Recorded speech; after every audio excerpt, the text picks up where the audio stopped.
ఎర్రగొట్టే కారం రంగు రుచి ఆచి కారం పొడి. హుస్నాబాద్ ను కరీంనగర్ జిల్లాలో కలిపి తీరుతామని మంత్రి పొన్నం ప్రభాకర్ స్పష్టం చేశారు. పీసీసీ చీఫ్ గా ఉన్న సమయంలో ప్రస్తుత ముఖ్యమంత్రి రేవంత్ రెడ్డి ఇదే విషయాన్ని ప్రకటించారని, ఇప్పుడు ఖచ్చితంగా కలుపుతామని తేల్చి చెప్పారు. హుస్నాబాద్, సిద్దిపేట జిల్లాలో కలుపుతుంటే అప్పటి ఎమ్మెల్యే సతీష్ బాబు ఏం చేశారని ప్రశ్నించారు. బీఆర్ఎస్ అధికారంలో ఉన్న 10 సంవత్సరాల్లో ఒక్క డబుల్ బెడ్రూమ్ ఇల్లు ఇవ్వలేదని, తాము వచ్చాక నియోజకవర్గంలో 3500 ఇందిరమ్మ ఇల్లు వచ్చాయని గుర్తు చేశారు. ఆనాడు జిల్లా అయితా ఉంటుంటే ఈ ప్రాంత ప్రజలు ఎంత ఉద్యమాలు చేశారో మీకు తెలియదు కాదు. ఆనాడు ప్రేక్షక పాత్ర వహించేయాలంటున్న ఆయన శాసనసభ్యుడు ఆయనకు 2-3 నెలలకే అంటాడు. 2017లో జిల్లాలు ఏర్పడ్డాయి, 2014లో ఆయన గెలిచినాడు. ఇలా వారు ఆ విధంగా మాట్లాడితే మరి ప్రజల ఆకాంక్షను అవమానపరిచినట్ట లేదా తెలియకుండా మాట్లాడుతున్నారో తెలియదు పరిస్థితి.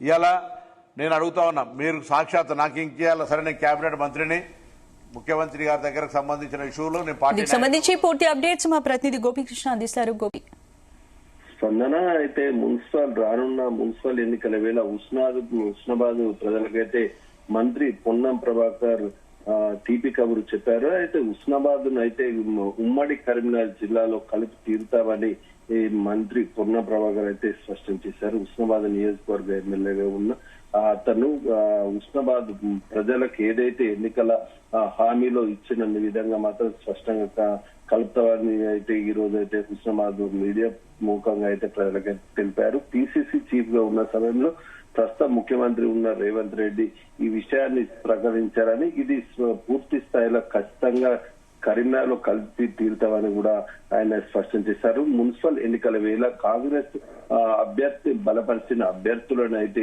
నిలబెట్టిన అభ్యర్థులను నన్ను ఏ విధంగా గెలిపించారో ఆ విధంగా మున్సిపల్ ఎన్నికల్లో కూడా హుస్నాబాద్ ప్రజలు కాంగ్రెస్ అభ్యర్థులను గెలిపించినట్టయితే పూర్తి స్థాయిలో మరింత అభివృద్ధి చేస్తారని చెప్పేసి కూడా ఆయన ప్రకటించారు. సిద్దిపేట గతంలో ఉన్న ఏదైతే ఎమ్మెల్యే సతీష్ బాబు ఉన్నారో అప్పుడు జిల్లాలు ఏర్పడ్డ సమయంలో కరీంనగర్ కు అనుసంధానంగా హుస్నాబాద్ ను సిద్దిపేట జిల్లాలో కలుపుతుంటే కూడా అతని ఎమ్మెల్యే సతీష్ బాబు ఏం చేశారని కూడా ప్రశ్నించిన పరిస్థితి కనిపించింది. ఇటు బీఆర్ఎస్ అధికారంలో వచ్చినప్పటి నుండి 10 సంవత్సరాల కాలంలో కూడా ఒక్క డబుల్ బెడ్రూమ్ ఇల్లు కూడా మంజూరు చేయని పక్షంలో తాము ఏదైతే ఆ నియోజకవర్గాల అభివృద్ధి కొరకు కూడా తాము అధికారంలోకి వచ్చాక ఇప్పటికే 3500 ఇండ్లు ఇందిరమ్మ ఇండ్లు అయితే కట్టించిన పరిస్థితి చూశామని చెప్పేసి చెప్పారు. ఇటు పూర్తి స్థాయిలో తనపై నమ్మకం ఉన్న హుస్నాబాద్ ప్రజలు పార్లమెంట్ ఎన్నికలతో పాటు గతంలో జరిగిన ఎమ్మెల్సీ ఎన్నికల్లో కూడా హుస్నాబాద్ నుంచి మెజార్టీ అయితే ఇచ్చారని, తాను ఇచ్చిన మాట ప్రకారం కూడా ప్రజలకు అన్ని అభివృద్ధి దిశల్లో ముందుకు తీసుకెళ్తూ కూడా ఎన్నికల్లో ఇచ్చిన విధంగా కూడా సిద్దిపేట జిల్లాలో హుస్నాబాద్ కొనసాగుతుండగా దీన్ని పూర్తి స్థాయిలో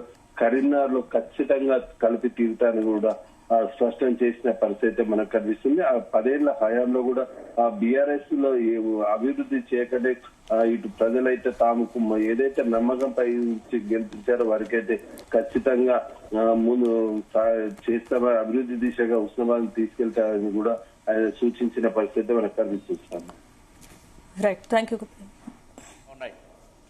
ఈ విధంగా అన్ని కార్యక్రమాలను ఎక్కడ స్థలాలుంటే అక్కడ ఈ రోజు ఒక ప్రతిపాదన చేసినాం. ఆనాడు జిల్లా అయితా ఉంటుంటే ఈ ప్రాంత ప్రజలు ఎంత ఉద్యమాలు చేశారో మీకు తెలియదు కాదు. ఎర్రగొట్టే కారం రంగు రుచి ఆచి కారం పొడి.